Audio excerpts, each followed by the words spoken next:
So, William, how did it feel when you saw that 740 flashing on your screen after the test was done? That definitely was great. That was a great feeling. I've taken the GMAT before, so um, it was quite a journey to get here. But I think when I see that 740, and that's it.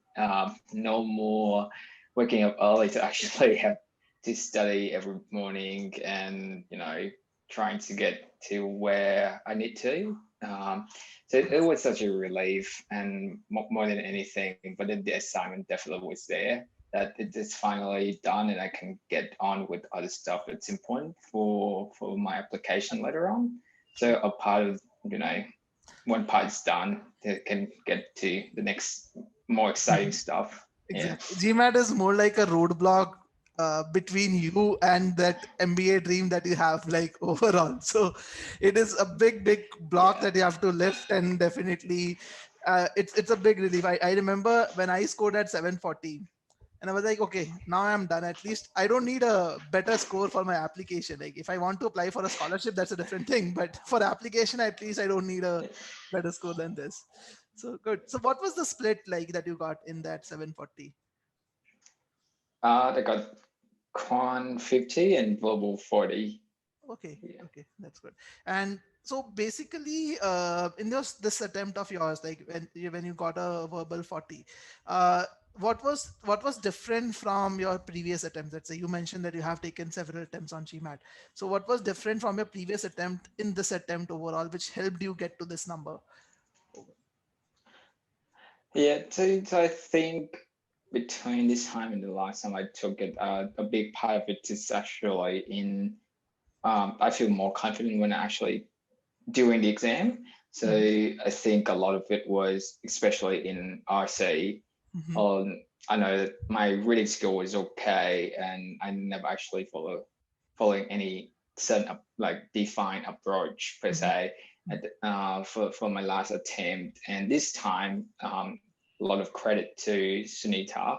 I think when I do the RC, I know that I don't have the uncertainty, or the feeling that when I finish a question, I feel certain about it. So I'm not constantly worried if I got that last question right or wrong, and how it's going to affect my score. So definitely that feeling really helps throughout the exam, that I don't have such pressure whether I got the last question right or wrong. And I think mhm. it feels much better during the exam with less pressure, and in general it goes much smoother than my last attempt.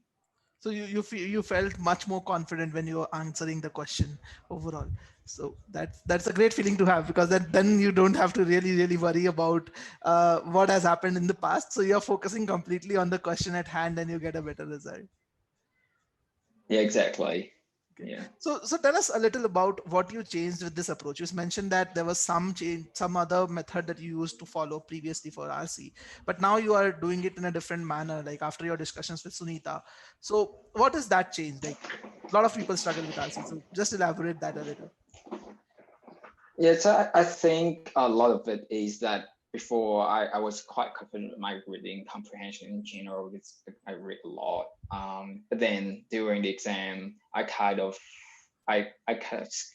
say it's not exactly like I'll skim through the passage, but I Okay. read the passage, I understand everything, but more of it's on just on the surface. I never actually understand what the passage tries to say, although I do understand what it is saying.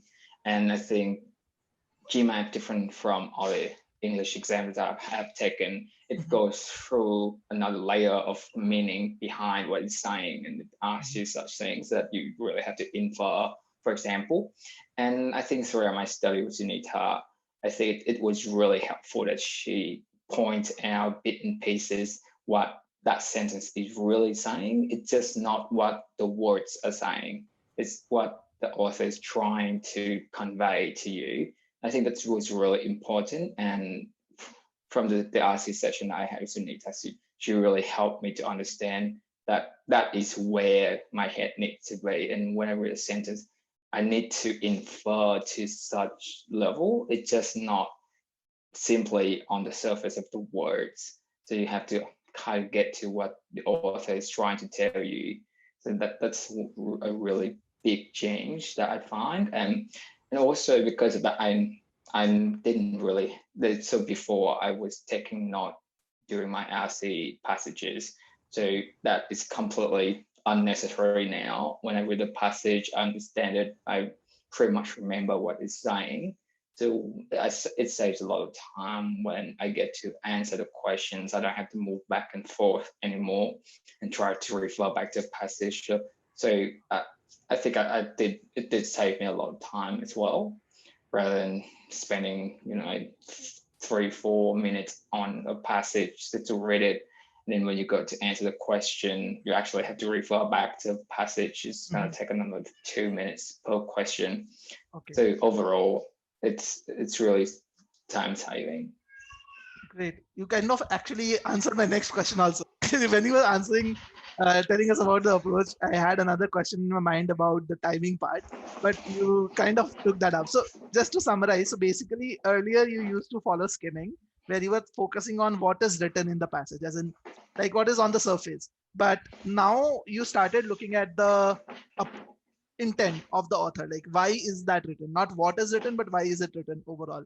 And you mentioned that this also helped you in saving time, because when I actually ask this students to do this, again, there are many people who interact with me and I tell them that okay, you have to focus on understanding the passage. The first question, the first doubt I get is, isn't that going to be time consuming? Like how do I do it in the 2 minutes on the GMAT? So that is the first question that I get. And and glad that you kind of answered that it basically ends up saving you time in the end. Yeah, and I think another big benefit of that is like you don't doubt yourself when you actually choose an answer. So it gives you a confidence feeling that you can move on and don't have to think about it anymore, rather than you're gonna have that constant fear of did I get it right or not? Yeah. There's no backlog on your mind about the previous question. That's great. Yeah. I can actually see a little bit of me being like the way you're communicating, exactly the feelings that you have gone through. I exactly had the same feelings. Like I also used to skim the passages initially, and it was always on my mind, did I get the last question right or not? But the moment this approach changed, the moment the outcome also changed, like I felt more confident. And yeah, the note taking reduced, all of that really happened well. Good. Good. So William, RC, I understood, like you're saying that focus always on the intent of the author. But like, what about passages which are from difficult genres? Again, many a times, again, I'm not sure if you face that. You were an avid reader, but if passages are from a genre you're not comfortable with, what do you do then?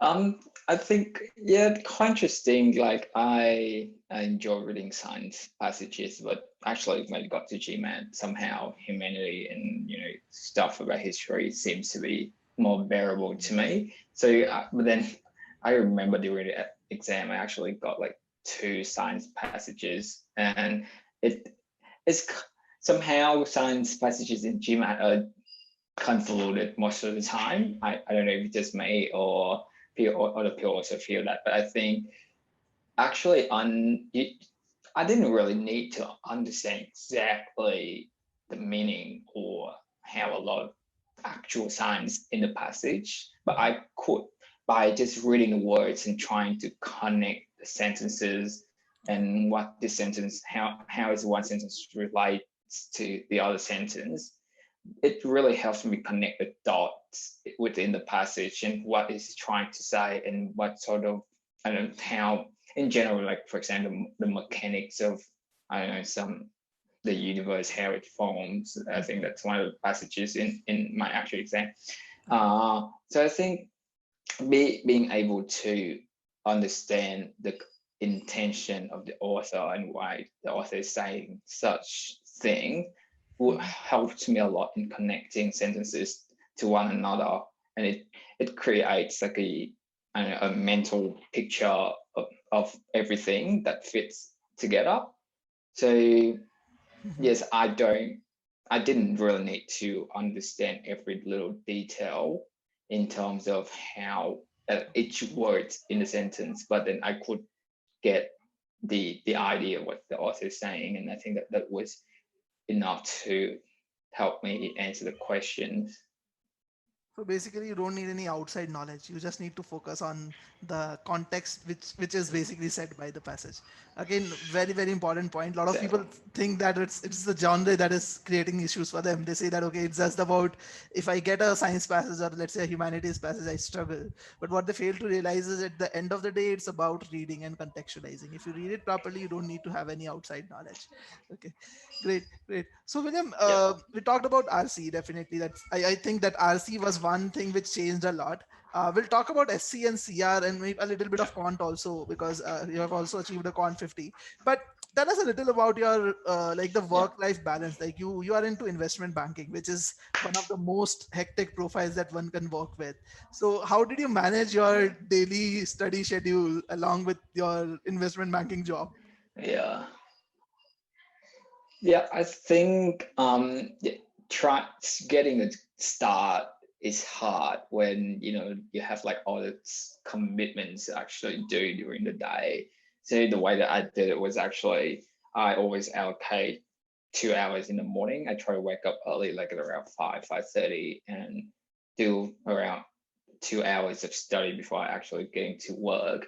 I think it helped me a lot in terms of you know, in the morning, your mental energy is still there.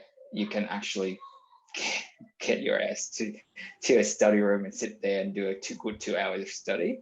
So that allocated time is important, but you need to know, yes, you need to do that every morning and create a habit. So probably for other people, they prefer to study in the evening, but for me, going back home after work, like you had All gone exhausted, through like energy such a is long drained out day. altogether. Exactly, and it's a slippery slope for sure. Like if you skip one day, you the next day you might skip it again, and you don't have that allocated time every day that you study anymore. So I think if I could, my advice would be study in the morning. That's when you are Very, fresh and you always have to do it, so it's easy. Yeah, very valid point. As you said, like it's a slippery road. If you're not studying on few days, then you lose all the momentum, and then things go south from there. So that very valid point. exactly. So how did you plan your studies? Like 2 hours every day, morning slots preferable. Like that's good. But how did you plan your studies? As in, what do you do on which day? How did you decide about it in this for this Yeah. attempt? Like what did you do for the planning part?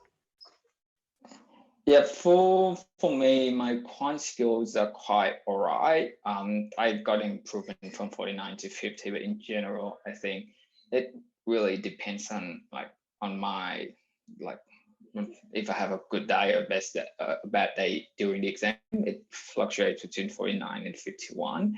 So I didn't really spend a lot of time on quant. So usually during the week, I would focus on verbal most of my days during the week. Okay. So every morning, try to do 10 CR, 10 SE, and 2 or 3 passages every morning. So that's during the week, and so during the weekend, I would quiz in some quant in there. Same, you would do 10, 10, 10 each for verbal, and then probably choose some of the quant sections that I want to focus on. So geometry, for example, one of my weak areas. So I usually do like 20 questions of geometry on the weekend or on a Saturday, and then on Sunday I will do another topic on quant. But then I know that verbal, if I need good score, I really need to Mm-hmm. focus on verbal. So that's always my focus. Kind of especially keep a habit of doing 10, 10, 10 every day, so that you practice all of them. But then that's at the very end of my study. So before that, I would Yeah. actually I was actually just going do to the ask whole that, week. like, ask that question, because this is, I think, was more closer to your GMAT attempt. But let's talk a Yeah. little before that. Like, how did you go about your prep for the first phase, basically, where you were having those Yeah. sessions with ma'am also at that point of time? Like, I guess you took about had six discussions with ma'am on verbal, Yes. right? So how did you go about your prep during that time? Like, how did you change your approach, and like what you used to do every day in that time? Yeah. Yeah, so I think for every sessions with Sunita, before every session, I would go through the material on the platform, just especially topics I think I was weak at. And so I would go through all the videos and then do all the quizzes after each video, um, just to get a good understanding of the basic first, and especially even when I started studying on GMAT quiz, I actually already did study for GMAT before. So, but then I also find that it's really helpful in solidate your knowledge about a certain topic of verbal, especially there are just so many things in verbal that you need to be careful of. So I went through each topic and I noted down which area I need to improve on. Okay. Um, so that's for essay and for CR. A really important thing I think that I found GMAT quiz really useful, to be honest, because it it breaks CR into concepts, which I don't find a lot in CR material, especially the frameworks, what sort of frameworks that you need to use for certain question. It's not only like, strengthening question or weakening. It's also like cause and effect, what you need to do Mm. there, and like, plan. So you've got goals and execution. That sort of thing was really helpful for me to kind of codify everything in CR. So I went through those frameworks. You only found this frameworks on the GMAT Viz platform. You did not find it elsewhere earlier, right? Exactly, I think so. Yeah, So which all resources you used before GMAT Viz? Just curious, like. and I have used Magoosh before, and I've also used EGMAT before. Okay, and you have used official guide maybe also, right? So official guide, Yes, yeah, obviously that is something which everyone does. So kind of, yeah, it's obvious. yeah, Okay. So in CR you found that this frameworks which were there for plan and goal causality, these were also helpful in understanding the arguments better in getting to the answer, not yeah, just the question type like strengthen and weaken. Okay. Okay. yeah, exactly. So you went through all the CR videos, like everything which was there on the GMAT platform. Yeah, I did. Yeah, for what I did go through So how did the all the sessions help? videos. Like, let's say, like, so you're using the online course, which has all the content which is created by Sunita again. So how did the Yeah. sessions help you? Like one-on-one sessions with ma'am overall.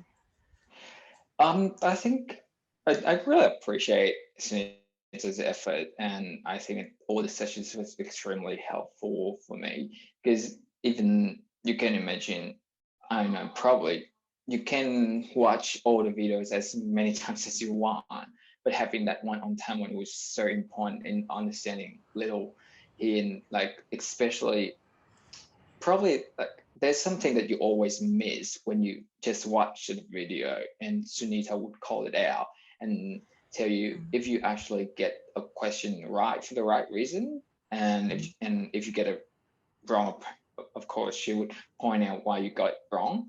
mm, And I think with, especially with essay, I always thought that I was strong in it, but then the meaning approach, I mhm, think I think there are a couple of other GMAT providers that talked about the meaning approach, mhm, but I think having that one-on-one session with them really helps in terms of it's what do you mean by meaning-based approach?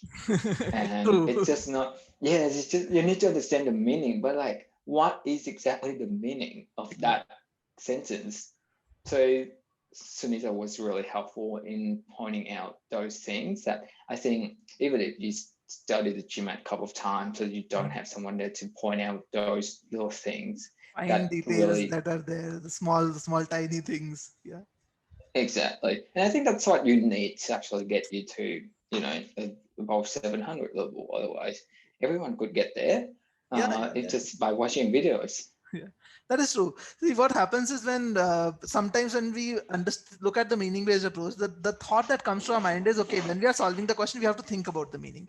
But what people don't understand is that there's a scientific approach to get to that meaning. There are multiple steps that you are supposed to follow to get to that exact meaning, because you can always get to 60-70% of the meaning, but in order to get to 100% of that, that is where the trick lies, obviously. And I remember reading our interactions, like before you took the GMAT Viz course, you were only struggling with hard questions and primarily with the timing of the hard questions, because I was just referring to our notes before our discussion. So Yeah. in hard questions, especially, this application is the main thing that you have to adapt to in reality. Good. Good. Yeah, definitely. Good. So SC, you improved the understanding of the meaning-based approach that you have. In CR, I guess you talked about this frameworks like that you followed. So how did this frameworks help you? As in, what was the line of thinking? Let's say I give you a CR question. So how did you use to approach the CR question, like in just in general? I think it helped in a way that when I read a question, it's just not about reading the question and understand the meaning, but now I my head will automatically think about, oh, what is it trying to say, and what sort of question that it I think it kind of helps in a way. When I read a passage, and so maybe it's going to ask me about strengthening that cause, Okay. or I it helps me in terms of even predicting what the question might be. So Okay. it helps understand the core of the argument a lot more. And then like the pre-thinking, like when I was able to systemize all the concepts and all the frameworks, I Mhm. think it helps with the pre-thinking, because when you read, your mind like like It immediately, automatically comes to you your know, mind that, okay, this is probably the lines in which exactly. okay, good, good. Yeah, so it helps in codifying the whole CR a lot, in terms of just, there are certain things in CR that you need to watch out for, and it helps with time saving during the exam, that you don't need to just wander around in your head trying to think what sort of questions there are. Great. So basically, William, first thing that you did during your prep was to improve the methods that you were following for all three areas, SCCR and RC. And then when you went to the later half of your prep, then when you started doing 10 questions each on SCCR and RC, right? Almost every day you tried to do that in morning for 2 hours. And so basically you first learned the right methods, and then you were basically applying those right methods on a decent number of questions, right? Okay. So what other than like solving questions is important according to you? Because a lot of people solve questions. They think that, okay, just solving questions is going to help them. So what do you do on top Yeah, of solving those questions with those questions that you have solved? yeah. So apart from just solving question, like I for this time only, I think it pays off that I really go through the answer, Hmm. just to say if I get the right question for the right reason. Especially there, sometimes you can easily eliminate wrong answers rather Hmm. than choose the correct answer. Hmm. So just going through the explanation in the platform, and Hmm. or if any practice questions I do, just going through the answers, or the explanation, even if I get the question right, so that I think I learn a lot from that, because you know from, especially in SC, in one answer there might be 3 4 things that you can learn from the wrong answer choice, because there's many grammar or meaning uh, hint in each wrong answer for you to actually just cross it out. And when you actually read through the explanation, you learn like 2 3 points out of it. Hmm. So I think that's what's very important as well. Very valid point. I just wanted to validate that, because every student who has achieved success from us, when I ask them like, how did you used to go through the questions? The one common thread that I found is that they read the solutions for every question, even the ones that they get right, because it is important to ensure that the reason why they eliminated in answer choice is the right. And when you actually do that, there's a lot of learning that you get, because sometimes you might have overlooked one thing which probably when at the time of solving the question you did not think about. But when you read the solutions, you kind of understand that okay, this is one more aspect that I need to keep in mind. So That's glad to hear that you also did exactly the same thing. So that's great. So what about like the test taking? Like we talked about verbal, like how you improved your verbal skills and all. But how did anything different you did this time around for the test taking strategy, or like the day before the test, something like that? I think this time I wasn't too stressed about the exam a couple of days before. I think because it feels probably because I felt more prepared. So for the day before the exam, I just went quickly through my error log to see Mm-hmm. what is there in SE that I need to be really careful of, Mm-hmm. and like certain idioms that I usually get wrong.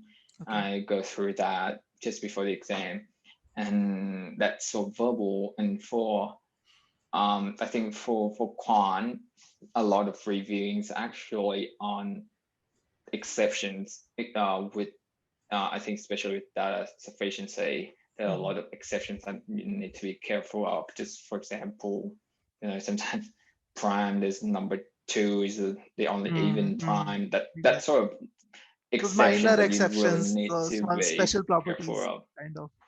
Yeah.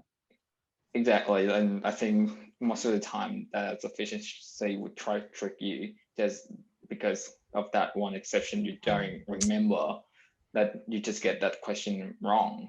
That I did that just before the exam, So how and did I you think maintain during this error exam, log? How did you maintain this error log and these exceptions? Like, did you used to take notes or like something?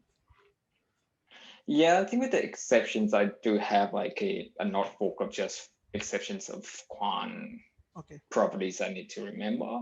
But Okay. for the error log, I think I categorize it into silly mistakes that I shouldn't make Okay. and mistakes that I actually don't know. And I Okay. think you do be surprised to look back at the error log and see how many silly mistakes that you make, and you feel like, yes, you could have got all these correctly.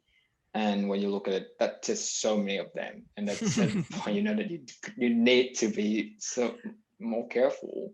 True. That's all you need to do. And I think a lot of time that people might not be aware of how many silly mistakes they make just because they don't keep an error log. Hmm. And when you just kind of it just goes on, we get it correctly next time, just because we're Hmm. not Just trying to careful. But ignore then it. but you have Then. a log, yeah, but when you have a log, you look like, wow, that's a lot of silly mistakes, and if it's kind of a, I don't know, do you feel that yes, you need to be more careful to get, you don't realize it until you keep track of it. Okay. So great. So basically, you were much more prepared this time around. Like you had much more confidence in your skills, and that kind of helped you stay calm during the test. But was there any moment in time in the test that you started feeling anxiety or nervousness, or was it all smooth? I think with con, yes, there's certain time, but I think probably I'm not sure, maybe because I did better than last time. I find some at the very end, quant seems a bit challenging, and then kind of freaked out. Just, oh well, it seems like I've gone overtime for a certain question. Just Mhm. have to make it up for the next, and kind of the point it kind of freaked out. You need to slow down a little bit and Okay. just to avoid those calculation mistakes. So Mm. I think when kind of try to avoid looking at the clock too many times when you know that you are in a rush already, Mhm. to kind of slow down a little bit and actually just get that momentum back rather than be in such a intense pressure, and then you're just gonna make more and more mistakes. Mhm. Yeah, So you took some pauses in between, maybe just slow it down and good. yeah, exactly. So for quant again, did you use GMATWIZ platform for quant also? Like I understand that you like have worked with Sunita for verbal, but and then you use the online Yeah. post course also for verbal. But what about quant? Did you use it for quant also? I did use the platform. I didn't go through each and every single video, or like sometimes That you did not not need to. every That's part of the video. Yeah, I think that one thing that's really helpful that I find differently from GMAT quiz videos for Quine is that for one video you actually break it into section. I can see. I think when I click to the timeline, the video, I can see what is the content. So since I didn't really need to watch the whole video because I've seen the basic before, so I can choose which one I want to watch even in one single video. I think that's a real time saver.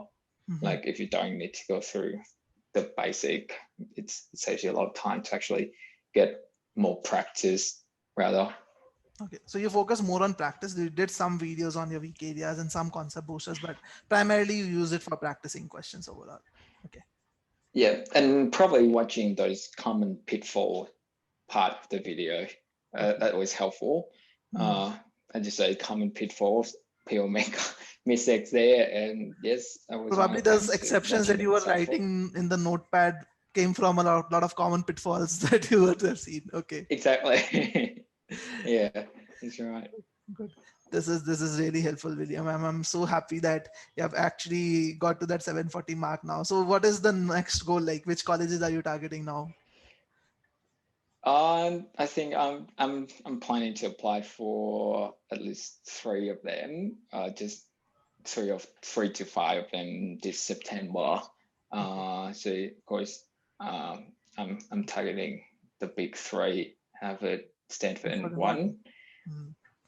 Yes, and definitely some backup as well. But yeah, primarily because I think because I live in Australia and not all the M7 are popular here, so I kind of have not many options to go for. But yes, definitely the big 3. Okay, great, man, great. So you got done with the GMAT, I guess, a couple of days back, right? I received a message from Sunita on Sunday. Yeah, good. Yeah. So take some time off. Like because you have been preparing for GMAT for quite some time now. So take some time off, work on an application. The good thing is you have about 4 good months for you to work on the applications. So do that, and yeah, you deserve this time out now. So did you party on that day, like on the Sunday, or yeah, COVID is actually restricting everything, but no, not partying, but good thing about Sydney is like we don't have any active COVID cases now in Sydney. That's great. So things, well, yeah, pretty much we don't have any more restrictions. So we did go to the Opera House and just go for a drink there, celebrating the last 5 months of studying, and finally it's over. Yeah. That's a big relief. Good. Yeah. So any last 3 tips for students who are watching this video? Any? I think I'd probably have not said this enough. Definitely, if you're struggling with verbal, watching the videos is not enough. Definitely, I would recommend a private one-on-one tutoring session with Sunita. That was really, really helpful, and I can't thank her enough to help me to get that V40.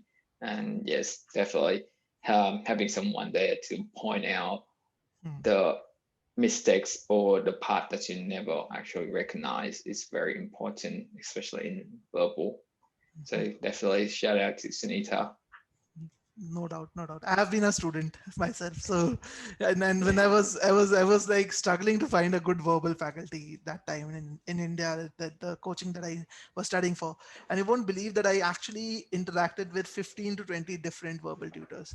No one was explaining things logically to me. It was all like, okay, this has to be done in this manner. It is this that you have to do, but why do I have to do that is something which no one once was telling me. And as a logical person, I was finding it difficult to memorize so many things. So no doubt Sunita is a top-notch faculty, and I have benefited a lot from her discussion. So great. Any other tips apart from that, like for people? I think probably yes, just try to be well organized and do keep an error log, and look back at that when you keep making the same mistakes again, you would recognize where you can improve on. And not only doing practice questions, but you need to actually look back at your errors more often than you would think. That's going to help a long way. Very important, no doubt, no doubt. That's great. Yeah, when you look back at it, you kind of understand where you faltered and you work on those specific areas rather than randomly practicing. Great. So that is great, Definitely. William. I'm sure this is really helpful. People who are gonna watch this are definitely gonna get a lot of benefit from your personal experiences. 740 is a great score, and I hope like more people end up getting that.